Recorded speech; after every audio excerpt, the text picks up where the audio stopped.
errores legales que podemos estar cometiendo sin darnos cuenta. Muchísimos. Seguro diario hacemos algo. Pero al día hacemos varios. Seguro. Pero antes de empezar, nada más una noticia, nada más tal vez una nota que puede ser noticia o algo que puede ser noticia. Ayer fue la última sesión de la segunda sala de la Suprema Corte de Justicia de la Nación. Ayer termina con mucho sentimiento el ministro Lainez. Recordemos que ya no van a funcionar en salas, se desaparece la segunda sala, ahora van a funcionar en pleno los 9 ministros y ministras, una nueva forma de conocer a la Suprema Corte, pero es algo, yo creo que va a ser algo que va a ser histórico. Vámonos a lo que estábamos. Sí, muy triste, a mí me dio mucha tristeza porque además se le corta la voz diciendo, pues esto era lo que... Es algo histórico, va a ser algo histórico, es una etapa nueva en la que vamos a empezar con la Suprema Corte. Pobre México. Yo creo que el primer error, antes de los que decías, Viri, de firmar o de grabar una conversación, lo primero que no se puede decir es, yo ignoraba que la ley existía. Ok. O sea, no puedo decir eso. O sea, no se vale decir, yo no sabía que el rojo significaba alto. El desconocimiento de la ley no te exime de su cumplimiento. Exactamente. Y eso, aparte de ser un principio general del derecho, está recogido en el artículo 21 del Código Civil Federal, ¿no? Y te dice, bueno, te podría disculpar, siempre y cuando el Ministerio Público esté de acuerdo de que no apliquemos las sanciones o las penas que tenga cuando tengas un notorio atraso intelectual. Ok. Yo conozco varios. Muchos. Sí. Bueno, pero no. Creo que no del que tú dices. Creo que no, ese no es el que aplica. No. Creo que no. Cuando tengas un apartado, que vivas en un lugar muy apartado, inclusive esto lo retoman, porque antes, cuando nace el diario, cuando ya está el diario oficial de la Federación, 1987, aunque existe desde la época colonial, existía con otros nombres, se le ha dado distintos nombres durante ya México independiente, fue con distintos nombres, pero es el órgano que te dice que publica, que informa las leyes, los decretos, las circulares, las órdenes, etcétera. Diario que casi nadie de nosotros lee. Que ese es otro gran error. Claro. Pero también no para mucha gente resulta muy aburrido. Sí. Aquí mientras espero la consulta con el doctor, déjame leer el diario oficial de la Federación. Está complicado. Yo sé que tú sí, pero el ciudadano de a pie no lo hace. El ciudadano común no lo hace. Pero bueno, entonces ahí es donde nos dicen que la ley ya entró en vigor. Ajá. Les decía, eso de las zonas apartadas toma un poquito de relevancia porque cuando no existía el diario oficial o no había esa comunicación como la que hay ahora, entonces te decían, bueno, hoy entra en vigor en la Ciudad de México, 20 kilómetros después, un día más, y así se iban conforme la lejanía. Bueno, por eso te dice el Código Civil todavía, bueno, si estás muy alejado y no tenías conocimiento de la ley, habría que ver siempre y cuando el Ministerio Público esté de acuerdo y no hayas infringido o no afectes yo, si el vivo interés en medio público. de la nada, sí podría grabar una conversación, aunque el que yo esté a la mitad de la nada, dudo que tenga alguien aquí. Tú puedes grabar una conversación. Tú puedes grabar una conversación. Sí. Habría que ver quiénes participan en la conversación, que ese es otro punto. Tengo una pregunta. Según yo, se puede grabar una conversación siempre y cuando yo sea parte de la conversación. Claro. Por supuesto que sí. Si tú y yo me llamas y me vas a dar tu NIP bancario y yo pongo grabar, como la conversación es conmigo, es mi conversación, según yo sí la puedo grabar. Sí, exactamente. La conversación propia, cuando uno participa en la conversación, por supuesto que se puede grabar. Y dice el artículo 16 constitucional que las comunicaciones son privadas e inviolables. Dice también que la ley va a sancionar a quien invada la privacidad y la libertad de esas conversaciones, excepto cuando sean aportadas en forma voluntaria por alguno de los participantes en ella. ¿Qué quiere decir? Que si yo participo en la conversación, yo la puedo grabar. ¿Y yo la puedo hacer pública? Y la puedo hacer pública. O sea, Viridiana puede hacer pública nuestra conversación. Sí. Inclusive hay criterios del Poder Judicial que dice, a ver, vamos a ver una cosa. Si en una conversación grabada que se presume de forma ilegal porque yo no estoy participando, pero participa un servidor público, se graba una... Y ahí se hace constar la participación de ese servidor público en un delito, no importa cómo lo obtuviste, obligaría al Ministerio Público a abrir una investigación de los hechos, no necesariamente del contenido de la conversación o cómo se hizo, sino de los hechos que están narrando. Pero solo si es servidor público. Si es servidor público. Punto muy distinto sería qué tanto te va a servir esa conversación en un juicio o para... ¿Sirve esta conversación que grabó Viridiana, sirve en un juicio? sí podría servir, tendrías que aportar muchos medios de prueba alrededor, que no está alterada, los medios para reproducirla. Y esto ya se daba desde hace mucho tiempo en materia laboral, por ejemplo, que decían, es que yo grabé cómo me corrieron, y se aportaba. ¿Cómo me corrió mi patrón? Yo lo grababa normalmente y aquí lo tengo y lo aporto. Entonces, te decía la Junta en esa época, pues sí, vamos a verlo, dame los medios con los cuales tú acreditas que esa conversación es de quien está, porque no necesariamente son las voces. Sé que es José Luis el que está hablando. Exactamente, ¿no? Okay. Dame los medios de prueba y se aportaba y eso era bastante Pero fíjate, yo común. pensaba que era ilegal porque, no, según yo, no puedes grabar la conversación con tu teléfono. Sí puedes. ¿Grabar una? Que sí, por supuesto. ¿Telefónica? Por supuesto. Ah, mire, yo no sabía. tanto como hubiera ahorrado de cosas, pero bueno. Cuestión, por ejemplo, pero también el artículo, y ahí son cosas que empiezan a quedar un poquito volando, ¿no? Porque te dice, en ningún caso se admitirán comunicaciones que violen el deber de confidencialidad que establezca la ley. Hay que ver cuáles son datos confidenciales, qué es lo que no se puede hacer público, y eso es lo que no. Podría ser mi dirección, mi que número sería de el tarjeta, NIP, que sería el NIP, me acaba de bajar Viridiana, por ejemplo, sería ilegal. Y recordemos que solo la autoridad federal, es decir, la judicial federal, es decir, un juez, es el que puede autorizar la grabación de una conversación ajena, la intervención de la comunicación. Pero a ver, una pregunta. Estábamos platicando hace rato de lo de Lorenzo Córdoba. Graban la llamada de Lorenzo Córdoba. Era servidor público. Por ser servidor público. Era servidor público. Ok. Ya entendí. Que aquí es un poquito como lo de la carta, ¿no? Esa carta que mandó Andy. Y que le contesta la presidenta. Eres servidor público, ¿eh? Sí, eres servidor público, ¿no? Ya entendí. Es así. Firma de documentos. Sí, yo no sabía eso que decía Viridiana, que si le firmas con una fecha que no es. Todo es según. Es que aquí es según. Si estás alterando el contexto del documento, si estás variando con ese cambio de fecha el hecho o el acto que se está firmando, sí sería un delito, sí sería una falsificación del documento. Por ejemplo, muchas veces dicen, sí, es que le firmé la renuncia, pero yo inventé la firma, hice una firma que no es mía. Eso es un delito. Inventar una firma que no es tuya es un delito. Claro, poner una firma que diga Viridiana y tú firmas con una que no es tu firma. Pero si le están obligando a renunciar en ese momento y así ese es como otro tema. No, es que eso no es defensa. Nadie te obliga a firmar nada que no quieras firmar. Bueno, hay veces que sí, porque te dicen o no te dejo salir de aquí si no renuncias. Bueno, eso también es un delito, el no dejarte salir. Te están privando ilegalmente de la... si no puedo salir? Estamos en un círculo vicioso. Estamos en un círculo vicioso, pero entonces firmar con una... Poner una firma, una rúbrica falsa, la que no es tuya, es un delito. ¿Rúbrica es firma o es el gancho?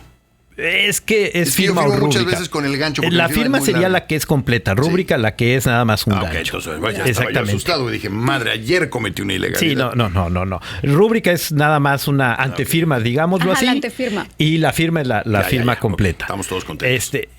Pero bueno, eso, poner una firma inventada, algo así. Yo no sabía. Eso Ok. También una cosa que puede ser muy común sería... qué velocidad, caramba. Desde ayer estábamos diciendo que Mesli, qué velocidad, caramba. Es la emulsión Scott que se toma Mesli todas las mañanas. Bueno, también decíamos, bueno, muchas veces dicen, es que me hicieron firmar una renuncia en blanco. Eso es una... para empezar, no firmaste la renuncia en blanco, es una hoja en blanco. Claro. Y eso también sería un delito, aprovecharse indebidamente de una firma o una rúbrica en un documento en blanco. Sí, claro. ¿No? O sea... Pregunta a alguien de la audiencia, ¿revisar un teléfono ajeno es... buena. ¿delito? Interesante. Yo creo que no necesariamente. Es inmoral totalmente, ¿no? Yo creo, ¿no? Es tóxico, ¿eh? Es tóxico. Pero como tal, no le veo. Yo no sabría ni cómo revisarlo. Es que no lo encontraría como delito. Estoy tratando de imaginarlo. ¿Qué delito podría ser? Porque de repente ves una conversación o... El utilizarlo, tal vez. Pero es como si yo tomara un libro de apuntes tuyo, ¿no? Y le echara un ojo así. No, pero hay intereses. Pero puede ser que tengas interés en ver cosas. Sí, claro. Como tal, yo creo que no. El uso que le puedas dar puede ser. Pero como tal, el agarrar el teléfono de Gastón, eso es ser un metiche totalmente. Sí, claro. Pero necesariamente yo no creo que como tal sea un delito. Habría que analizarlo con mucho... Pero sí lo que puedas hacer con la información de ahí, ¿no? Entonces les decía, variar la fecha no podría ser un delito como tal. Ya nadie usa cheques en la vida, o bueno, muy poca gente. Pero antes era muy común poner un cheque postfechado y decir, bueno, te doy el cheque hoy, pero lo vas a cobrar dentro de 3 semanas. ¿Es ilegal? No, eso es totalmente legal. Insisto, lo que es ilegal es que en esa variación de fecha estés cambiando el contexto del documento. Ya, eso sí. Entiendo. Eso sí, totalmente. Me gusta. Esos son de los errores que podríamos pensar. Otro de los errores que no se valdría jamás decir y que es muy común es que lo firmé sin leer. Ah, bueno. Ajá. No, bueno, que es un poco lo que decíamos, de nadie te obliga a firmar algo sin leerlo, ¿no? Situación que normalmente pasa, no sé, en los bancos, en los contratos de crédito, en ese tipo de situaciones. O sea, yo sé que está mal que no lo hagamos, pero te dan el contrato y son 75 hojas de letra Arial 6. Bueno, además, si no lo lees, no abres tu cuenta. Si no abres tu cuenta, pues córrele a otro banco donde te va a pasar lo mismo, ¿no? O sea, ahí sí. Hay un tema bien importante, la herencia. Ajá. Un error que se comete mucho en la herencia. Muchas veces uno dice, bueno, yo ya hice mi testamento para que no haya problema en el futuro y mis hijos o la persona que vaya a heredar, pero solo dejan los bienes que consideran que son de valor.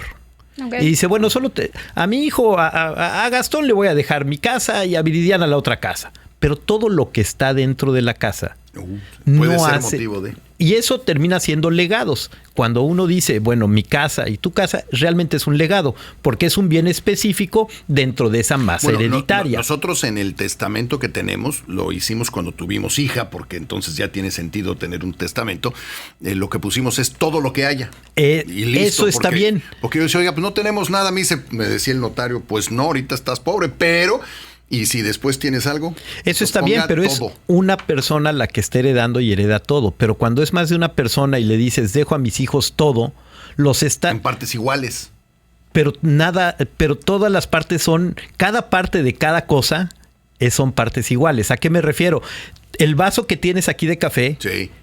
Lo tendrías que dividir a la mitad, pero es indivisible porque si divides el vaso entiendo. Ya no sirve. Pero por lo general te dice un juez, véndelo y se divide en la lana. Que ahí está el problema. Muchas veces ese no es el fin y ahí es donde empiezan los problemas. Lo que no entra en la masa hereditaria como tal, lo que no está especificado, esto es para una persona o para otra, es donde empiezan los conflictos que se supone que el testador... El que está haciendo el testamento quería evitar. Otro de los errores enormes que existe es que yo ya le heredé en vida a mi hijo, a mi hija, a mi sobrino. Eso no existe. La herencia en vida, eso no existe. Para que haya una herencia... Suena bonito decirlo nada más, ¿no? O sea, ¿pero qué es? ¿Una donación? Se llama donación. Y ahí hay que tener cuidado. Hace rato decías quién le hizo tanto daño. ¿Quién le hizo tanto daño a este señor? Hace rato lo decía. Nadie le dona nada. Dónenle una paleta cuando menos. Algo, por favor. Ese es otro de los errores. Lo voy a heredar en vida y le dejan a una persona los bienes. En mi opinión, ese es un gran error. No sabes qué puede pasar mañana. Con la persona que está donando, no sabes qué puede pasar mañana. Puedes otorgarle la propiedad, pero no el usufructo. Sí, claro. Te quedas con la reserva de dominio. Hay muchas cosas que en ese sentido, acercarse con el notario y platicar con el notario y decirle exactamente lo que quieres. Sí, claro. El notario va a ser siempre el que te ayude. Otro gran error podría ser... doy en arrendamiento mi casa, pero me voy a ahorrar lo del contrato y todo y lo hacemos de forma verbal. ¿Eso es ilegal? No, eso es legal, eso se puede, un contrato puede. Pero el error es el que después, cuando te dejan de pagar la renta, dices, bueno, pues no hay ni contrato ni nada, yo tengo las llaves porque yo tengo mi duplicado, voy y me meto a la casa y la recupero. Eso puede ser un gran delito. ¿Recuperar mi casa es ilegal? Sí, porque tú otorgaste la posesión. Es muy distinto a la propiedad. La propiedad siguió siendo de la persona que... Pero no el uso. Pero no la posesión, pero si el fuera tenerlo. Palabra, no hay nada que demuestre. Pero y si te demuestran que con testigos, si te demuestran que tú le dijiste, sí, yo te lo doy en arrendamiento, no solo te van a acusar de lo que estaba dentro, que te van a decir, oye, todo lo que está dentro falta, casa. Sí, pero no se recupera así. Fíjate, tenemos una pregunta muy interesante acá. En la aplicación de plataforma de Uber nos da la opción de grabar audio y video, que ya me tocó varios Ubers que tienen camarita en el auto. ¿Eso es legal?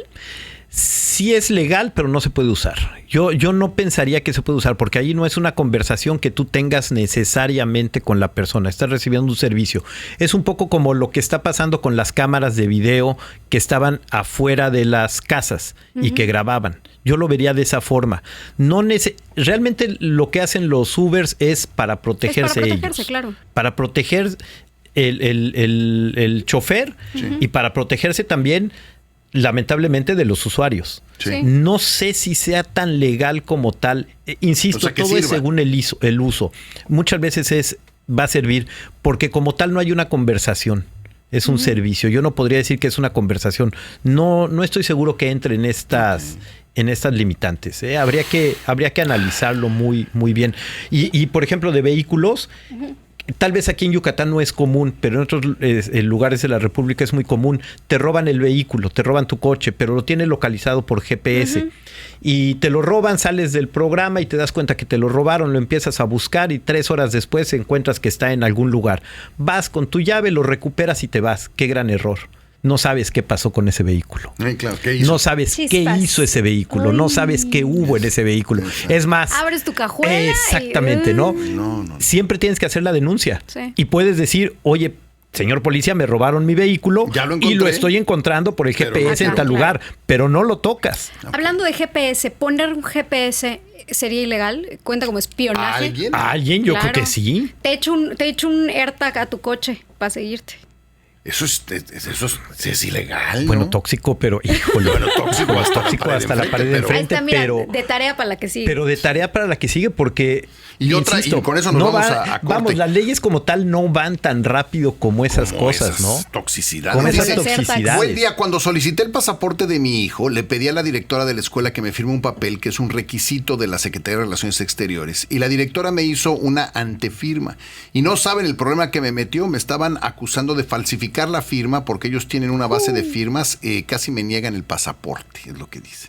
Normalmente en ese tipo de situaciones tendría que registrar la firma y antefirma, Okay. Para cuando pasan esas situaciones. Bueno. Normalmente. Ayer hablabas de otro, por ejemplo, la discrepancia fiscal.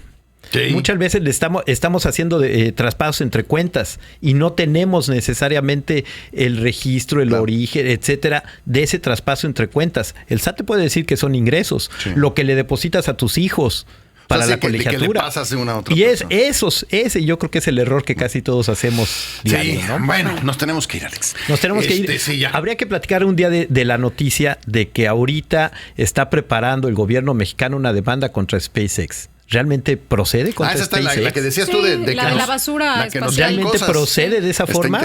Está interesante. Yo creo que no procede así de esa forma. Nos peleamos. Alejandro, muchas gracias. Gracias, Viridiana, Gastón. Ahí lo tienes, Alejandro Castro, del despacho Castro Cordero Asesores. Le puede escribir a Alejandro, le pone alejandro.castroc@outlook.com.